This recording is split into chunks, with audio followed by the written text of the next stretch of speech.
लेकिन एक चीज जो यहाँ पे मालूम पड़ती है कि भारतीय जनता पार्टी जहां जहां सत्ता में गई, जिस जिस स्टेट में वो गई, वहां पर वो एक पार्टी के साथ रही 1 साल, 10 साल, 15 साल। उसके बाद जब उसने देखा कि अब हम स्ट्रांग हो रहे हैं, तब उसने उस पार्टी को दरकिनार कर दिया, जिसका एक प्रत्यक्ष प्रमाण आज हमें यहाँ महाराष्ट्र में देखने को मिला है। तो सड़क पे बैठ के मैंने आंदोलन किया। पहली बात तो आप बोले फुटपाथ पतरे का ये 40 रहता है, वो 40 से शुरू किया। बोलो क्या होता है?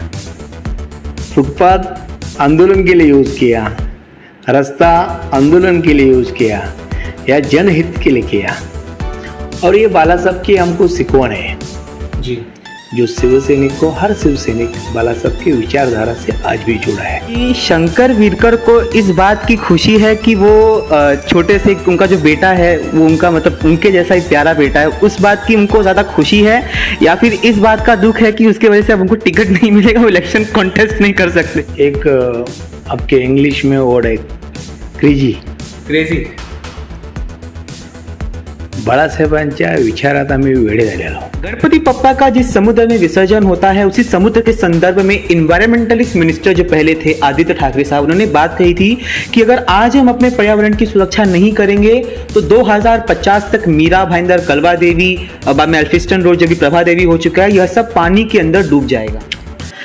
नमस्कार दोस्तों, मैं हूं राम और आप देख रहे हैं जनता समाचार। आज गणपति के इस पर्व पर जहां पे पूरा देश, पूरा महाराष्ट्र और पूरा मीरा भाईंदर शहर बहुत ही धूमधाम से गणपति पप्पा का आगमन मना रहा है, और आज यहाँ पर जो बहुत ही विशेषकर बात है महाराष्ट्र में शिवसेना के लिए, और खासकर उन लोगों के लिए जो कट्टर शिव सैनिक हैं, जो बाला साहब के विचारों पे चलते हैं, उन विचारों पे चलते हैं जिनको सींच करके बाला साहब ने शिवसेना का निर्माण किया था। शिवसेना का मतलब शिवाजी के सैनिक, शिवजी के सैनिक।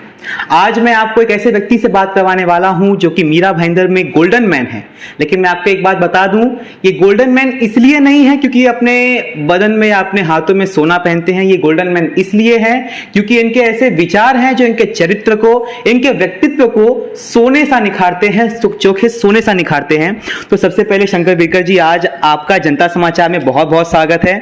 आज मैं हार्ड क्वेश्चन आपसे नहीं पूछूंगा, सिंपल ही पूछूंगा। आज गणपति पप्पा का दिवस है, आपने इस गणपति पप्पा के दिवस में अपने लिए, शिवसेना के लिए, उद्धव साहब के लिए और उन सब से भी बढ़कर वैकुंठवासी बाला साहब ठाकरे के लिए एक इच्छा भगवान से क्या मांगी है? गणपति बप्पा का दर्शन मीरा भाईंदर में 31 तारीख को गणेश जी का आगमन हुआ। 1.5 दिन के गए, 5 दिन के गए, 7 दिन का गए, अभी कल लास्ट दिन है बप्पा का विसर्जन का। ये मीरा भाईंदर वासी का मैं बात करना चाहता हूँ। मीरा भाईंदर वासियों को जैसा महाराष्ट्र या देश पे कोरोना काल का संकट आया था, वैसा संकट कभी नहीं आने के लिए ईश्वर चरणी प्रार्थना किया, गणेश जी के चरणी प्रार्थना इसके लिए किया कि ऐसे दिन नहीं। अभी ये टाइम पे अच्छा बप्पा जो पारंपरिक बजाना बजा के आया, गणपति का आगमन हुआ, गणेश भगवान का जो आगमन ये मीरा भाईंदर में अच्छा तरह से हुआ, और प्रशासन भी ये इसके टाइम पे अच्छा परमिशन का रंदो या कुछ व्यवस्था में कम ज़्यादा लेट पास हो जाता है, तो ऐसी कुछ घटना भी घड़ी नहीं है। एकदम बप्पा जैसे आनंद से आए वैसा कल आनंद से विसर्जन हो जाएंगे। और मीरा भाईंदर वासियों को हर साल खुशी से जाओ और आनंद जाओ, असं मी गणेश जीच्या चरणी प्रार्थना केली। वीरकर साहब, आपने बहुत ही सुंदर बात बोली। एक पत्रकार के रूप में शिवसेना के उद्धव ठाकरे साहब को मैं इसलिए मानता हूं क्योंकि वो एकमात्र ऐसे मुख्यमंत्री थे जिन्होंने इन्वायरमेंटल इश्यूज पे बात किया, ग्लोबलाइजेशन पे बात किया, ग्लेशियर जो पिघल रहा है उस पर बात किया। गणपति पप्पा का जिस समुद्र में विसर्जन होता है, उसी समुद्र के संदर्भ में इन्वायरमेंटलिस्ट मिनिस्टर जो पहले थे आदित्य ठाकरे साहब, उन्होंने बात कही थी कि अगर आज हम अपने पर्यावरण की सुरक्षा नहीं करेंगे तो 2050 तक मीरा भाईंदर, कलवा देवी, बाद में एल्फिस्टन रोड जो भी प्रभा देवी हो चुका है, यह सब पानी के अंदर डूब जाएगा। तो उसके संदर्भ में एक ऐसे व्यक्ति विशेष को, और आज गणपति पप्पा जो ये आज जा रहे हैं, सबके विघ्न हरता हैं, विघ्न हरते हैं, क्या ये शिवसेना का विघ्न हरेंगे? देखो, अभी आपने पर्यावरण की बात बोली और जो आदित्य साहब ने जो बात कही, उद्धव साहब ने बात कही, वो मैं बोलने से पहले आपने बोल दिया जी। तो अभी जो विघ्न है, जी। विघ्न हरता, दुख हरता गणेश जी है।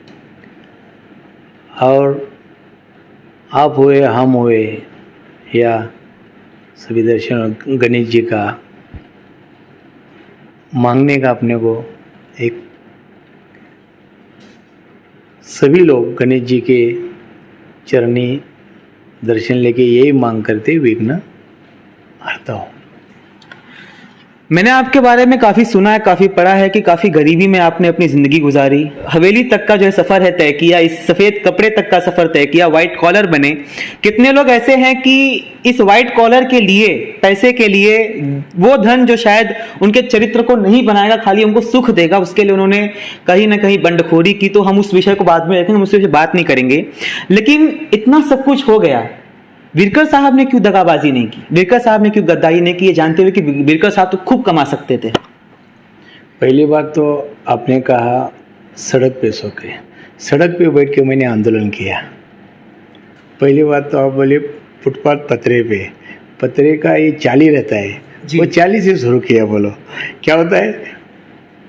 फुटपाथ आंदोलन के लिए यूज़ किया, रास्ता आंदोलन के लिए यूज़ किया, या जनहित के लिए किया। और ये बाला साहब की हमको सिखवन है जी। जो शिव सैनिक को, हर शिव सैनिक बाला साहब की विचारधारा से आज भी जुड़ा है। और उसका आत्मा, साहस, जब तक बाला साहब की विचार उनके दिल में या दिमाग में है, तब तक ये 80% समाजकारण करने का काम ये शिवसैनिक करेगा। बाला साहब ठाकरे का जिसके ऊपर हाथ पड़ा वो कट्टर शिवसैनिक ही रहा। उसने कभी शिवसेना के साथ ऐसी कुछ वार्ता नहीं की जिससे बाला साहब की आत्मा को आघात हो। विरकर साहब को बाला साहब से जुड़े हुए कितना साल हुआ मैं तो नहीं बता सकता, ना मुझे मालूम है। लेकिन वो एक कौन सी ऐसी चीज़ है जो आपको बाला साहब के बहुत करीब करती है? वो कौन सी एक ऐसी चीज़ है जिसके लिए विरकर साहब बाला साहब के लिए जान भी देने को तैयार हैं? उसको एक आपके इंग्लिश में वर्ड है क्रेझी। बाळासाहेबांच्या विचारात आम्ही वेडे झालेलो. बाळासाहेबांचे विचार आज जे आपण एक दोन वर्ड्स विचारले, ते विचारताना आपण सांगितले एवढा प्रवास कसा. हे बाळासाहेबांचे विचार होते. लोकांसाठी जे आंदोलन केले, जे विचार चांगले होते ते विचारात वाहून घेतलं. तिथं लोकांनी एक्सेप्ट केलं आपल्याला. आणि ये एक्सेप्ट इसके लिए किया कि वो साहब के विचार है, इसके लिए एक्सेप्ट किया. विरकर साहब, आखिरी के 2 प्रश्न आपसे पूछूंगा, उसके बाद हम अलविदा लेंगे. मेरा एक प्रश्न आपसे ये है कि आज किसी भी पार्टी में, मैं शिवसेना की बात नहीं कर रहा, आदमी 2 साल 4 साल 5 साल रहता है, उसके बाद वो बोलता है कि मुझे टिकट दो, मुझे नगर सेवक बनना है, नगर सेवक बनने के बाद मुझे उपमहापौर बनना है, विरोधी पक्ष नेता बनना है, मेयर बनना है, फलाना बनना है, ढिकाना बनना है. लेकिन इतने साल रहने के बावजूद भी आज तक आपने इलेक्शन कॉन्टेस्ट नहीं किया. इतने साल रहने के बावजूद भी आज तक मैंने कहीं यह नहीं सुना कि विरकर साहब ने झगड़ा किया हो, लड़ाई की हो कि मुझे टिकट दो, मुझे ये दो. कारण क्या है इसका? इसमें 2009 में मैंने टिकट मांगी थी, लेकिन टिकट मुझे मिला नहीं. तो उस टाइम पे मातोश्री का आदेश मैंने पाला. 2012 का इलेक्शन था महानगर पालिका का. उस टाइम भी मैं पक्ष का आदेश पाला. 2012 के बाद मैं जो 3 आपत्ति के कारण मैं लड़ नहीं सकता है, और उसमें लड़ने का इच्छा भी नहीं रही. नहीं तो 2012 में उद्धव साहब ने 2009 में ही बोला थे कि तेरा अभी अगला इलेक्शन, ये पोट निवडणूक थी 2009 की, 2012 में तिकीट तू घेऊन जा, तुझी तिकीट 2012ला कन्फर्म. परंतु मी गेलो नाही. मी नेते मंडळांची नेहमी एक पक्षाचा विचार आहे, पक्षाची विचारधारणेच्या पुढे नेते मंडळीनं सांगितलं की ह्या वेळेला आपल्याला समोर भाजपचा जिल्हा प्रमुख आहे, तर त्यासाठी हा वार्ड सोडायला लागतो आहे. तर आपण ते एक्सेप्ट केलं आणि युतीमध्ये त्यावेळेला शिवसेना भाजपची युती होती. त्यामुळं मी त्यावेळेला तिकीटची अशी फोर्स केला बी नाही आणि मला जिथून आदेश होता मातोश्रीतून, तो आदेश मी तिकीट मागायला सुद्धा गेलो नाही. कारण मला मातोश्रीवरूनच उद्धव साहेबांनी सांगितलं होतं, आमचे सचिव विनायक राऊत साहेब पण होते, त्यावेळेलाच सांगितलं होतं 2009ला 12ची तिकीट तुमची ज्या वार्डात नाही फिक्स करून घ्या. परंतु पक्षामध्ये जे संघटनेचे नेते मंडळी असतात, ते नेते मंडळांची बी काही ते कॅल्क्युलेशन गणित असतं आणि त्या ह्याने आपल्याला चालावं लागतं, तर ती पक्षाची निष्ठा मानल्या जाते. तर ती तुम्ही जी मगाशापासून विचारलं हे कसं, ही हितं निष्ठा म्हणावं लागते. ही निष्ठेचा एक भाग आहे. पक्षाने नंतर मला काय, पक्षाने नंतर मला उपजिल्हा प्रमुख बनवलं, म्हणजे पक्षाने सुद्धा माझ्यावर निष्ठा दाखवली, नेत्यांनी सुद्धा माझ्यावरती निष्ठा दाखवली. 2012 नंतर मी त्या ठिकाणी जरी 2 पावलं पाठी आलं असेल तरी मला 2 पावलं पुढं पक्षाने मला पुढं पद दिलं. त्यामुळं पक्षामध्ये देण्यासाठी भरपूर काय असतं. आपली विचारसरणी पक्षाच्या चाकुरीत राहून आपण आपलं कार्य केलं पाहिजे, अशा मताचा मी आहे. विरकर साहब ने बहुत अच्छी बात बोली और विरकर साहब ने नहीं, मैंने आज तक जितने भी शिव सैनिकों का इंटरव्यू लिया है जो तथाकथित तौर पे उस दल वाले नहीं हैं, उन्होंने अक्सर यही कहा है कि मातोश्री का जो आदेश आएगा हम उसकी पालन करेंगे और मातोश्री के आदेश के बाहर हम जाएंगे नहीं. विरकर साहब, एक आखिरी क्वेश्चन आपसे पूछूंगा, थोड़ा तंज भरा है, थोड़ा कॉमेडी है और थोड़ा मतलब उसमें थोड़ा क्रिटिकल है, तो आप थोड़ा सो सिंपल में लीजिएगा कि शंकर विरकर को इस बात की खुशी है कि वो छोटे से उनका जो बेटा है वो उनका मतलब उनके जैसा ही प्यारा बेटा है, उस बात की उनको ज्यादा खुशी है, या फिर इस बात का दुख है कि उसके वजह से अब उनको टिकट नहीं मिलेगा, वो इलेक्शन कॉन्टेस्ट नहीं कर सकते?